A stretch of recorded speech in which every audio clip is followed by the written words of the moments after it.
Welcome to icon news. నేను మీ Pawan Krishnamurthy.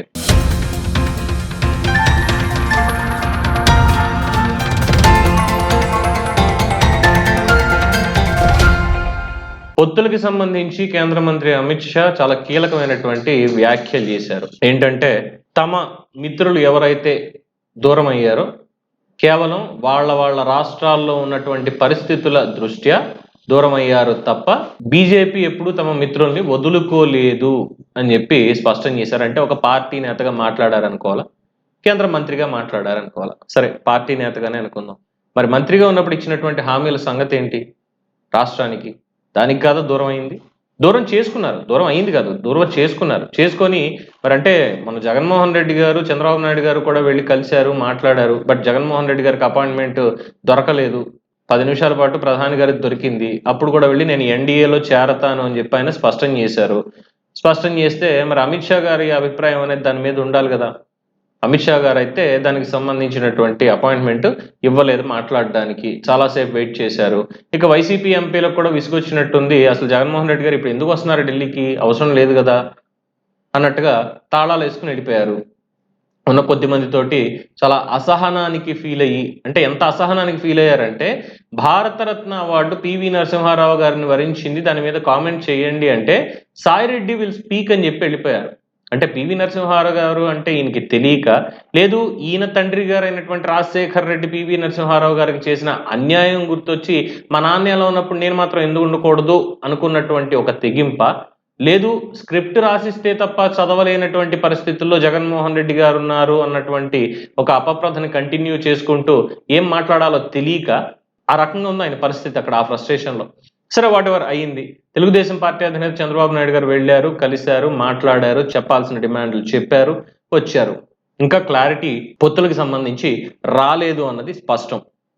So రాలేదు అన్నప్పుడు ఎవరి తరఫున ఇప్పుడు ఎవరితోటి ఉంటారు అంటే ఇప్పటి వరకు ప్రజల్లో ఉన్నటువంటిది వైఎస్ఆర్సీపీ తోటి బీజేపీ అంటకాగుతా వస్తుంది. ఒక త్రిముఖ వ్యూహం అనేది నడుస్తుంది, ట్రయాంగిల్ స్టోరీ తెలుగు రాష్ట్రాల్లో నడుస్తుంది. అది బీఆర్ఎస్ తోటి ఇటు వైఎస్ఆర్సీపీ తోటి ఉండి కాంకర్ చేసుకుంటూ వస్తున్నారు. సో ఇప్పుడు వాటికి బీటలు పడేటువంటి అవకాశం ఉంది అన్నప్పుడు అమిత్ షా గారు దానికి తగ్గట్టు ఆచితూచి వ్యవహరించాలి అని నిర్ణయించుకోవడం.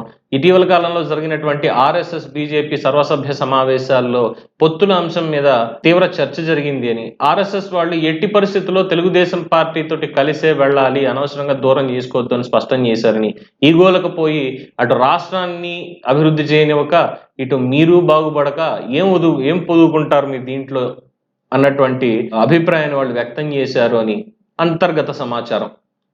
సో ఆర్ఎస్ఎస్ చెప్పిన తర్వాత కూడా బీజేపీ రిస్క్ తీసుకుంటుంది అని ఎవరు అనుకోరు. సో దానికి సంబంధించి మరి ఇది చేశారా ఏంటి అనేది అర్థం కాదు. అయితే ఇక్కడ ఇంకొక మాట కూడా అన్నారు, భారతీయ జనతా పార్టీ దీర్ఘకాల ప్రయోజనాలు దృష్టిలో పెట్టుకొని ఇంకా బలపడాలి అన్నటువంటి ఒక ఉద్దేశంతో ఎవరితో కలిసి వెళ్తే దీర్ఘకాలికంగా రాజకీయం చేయగలుగుతాము, ప్రజల్లో మనకంటూ ఒక పేరు ఉంటుంది. ఇప్పటి వరకు ఎంత నెగిటివిటీ ఉన్నా ఏం చేసినా మూడోసారి కూడా వచ్చేది మళ్ళీ బీజేపీ ఎన్డీఏ కూటమి తప్ప ఇంకొకటి కాదు అన్నటువంటిది సర్వే వివరాలు వెల్లడిస్తున్న నేపథ్యంలో అనేక కారణాలు ఉన్నప్పటికీ ఈ పొత్తుల అంశం దగ్గరకు వచ్చేసరికి ఆంధ్రప్రదేశ్ రాష్ట్రంలో అయితే ప్రజలు ససేమీరా బీజేపీని ఆదరించడం అనేది సుస్పష్టం. తెలుగుదేశం పార్టీ క్యాడర్ అసలు పట్టించుకోరు బీజేపీ అనేది కూడా సుస్పష్టం. ఎందుకంటే చంద్రబాబు నాయుడు గారి అరెస్ట్ వెనక భారతీయ జనతా పార్టీ పెద్దలు ఉన్నారు. ఈవెన్ లోకేష్ మీట్ అయినప్పుడు ఈ విషయంలో మా ఇన్వాల్వ్మెంట్ లేదు అని వాళ్ళు చెప్పినప్పటికీ ఖచ్చితంగా వాళ్ళ ఇన్వాల్వ్మెంట్ లేకపోతే జగన్మోహన్ రెడ్డి ఇంత డ్రాస్టిక్ స్టెప్ తీసుకునేవాడు కాదు. ఒక మాజీ ముఖ్యమంత్రిని, 14 ఏళ్ల ముఖ్యమంత్రిగా చేసినటువంటి వ్యక్తిని, సుదీర్ఘకాలం రాజకీయాల్లో ఉన్నటువంటి వ్యక్తిని, దేశ రాజకీయాల్ని శాసించినటువంటి వ్యక్తిని, ఇంటర్నేషనల్ లెవెల్లో సీఈఓగా పేరు పొందబడినటువంటి వ్యక్తిని అరెస్ట్ చేసేసి ఆ తప్పుడు కేసులోనూ ఇంకో దాంట్లోనూ ఆధారాలు లేకుండా చేస్తారు అనేది పెద్దల అనుమతి, పెద్దల ఆశీర్వాదం లేకుండా జరగదు అని ప్రజల అభిప్రాయం. సో ఇవన్నీ జరుగుతున్న నేపథ్యంలో దాన్ని ఎలాగైనా పోగొట్టుకోవాలి అంటే ఇప్పుడు బీజేపీ పిలిపించుకుంది. చంద్రబాబు నాయుడు గారు ఎక్కడికి వెళ్ళలేదు, బీజేపీ ఆయన్ని పిలిపించుకొని మాట్లాడింది, ఏం చేస్తే బాగుంటుంది, ఏం చెప్తా ఉంటారు అని. ఆయన చెప్పాల్సింది ఆయన చెప్పారు. అయినా సరే అది వాళ్ళకి మింగుడు పడలేదు.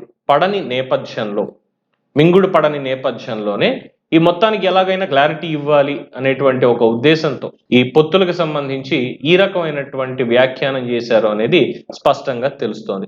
సో వచ్చే వారం రోజుల్లో ఈ క్లారిటీ వస్తుంది అని చెప్పి కూడా అంటున్నారు. అంటే ఎవరితో వెళ్తారు, వైఎస్ఆర్సీపీ తోటి వెళ్తారా, లేదు భారతీయ జనతా పార్టీ, తెలుగుదేశం పార్టీ పాత మిత్రులే కాబట్టి వాళ్ళతోటే కలిసి వెళ్తారా ఉన్నటువంటి ఆ క్రెడిబుల్ ఇన్ఫర్మేషన్ తోటి అనేది వేచి చూడాల్సిందే. సో పొత్తు ఎవరితో ఎప్పుడు ఎలాగ నడుస్తుంది అనే దాని మీద ఇప్పటి వరకు ఉన్నటువంటి ఈ ఊహాగానాలు వీటన్నిటికీ చెక్ పెట్టినట్టే అయింది. ఒక క్లారిటీ అనేది ముందు రోజుల్లో రాబోతుంది అనేది మాత్రం అర్థం చేసుకోవచ్చు. సో మీరేమంటారు? అమిత్ షా అన్నటువంటి మాటలు ముఖ్యంగా తన మిత్రులని తాము ఎప్పుడు దూరం చేసుకోలేదని, దూరమైన వాళ్ళు వారి వారి రాష్ట్రాల్లో ఉన్న రాజకీయ పరిస్థితుల కారణంగానే దూరం అయ్యారు, త్వరలో మళ్ళీ దగ్గరవుతారు అంటున్నారు. దీని మీద మీ అభిప్రాయం ఏంటనేది కామెంట్స్ రూపంలో తెలియజేయండి. చూస్తూనే ఉండండి ఐకాన్ న్యూస్. నేను మీ పవన్ కృష్ణమూర్తి.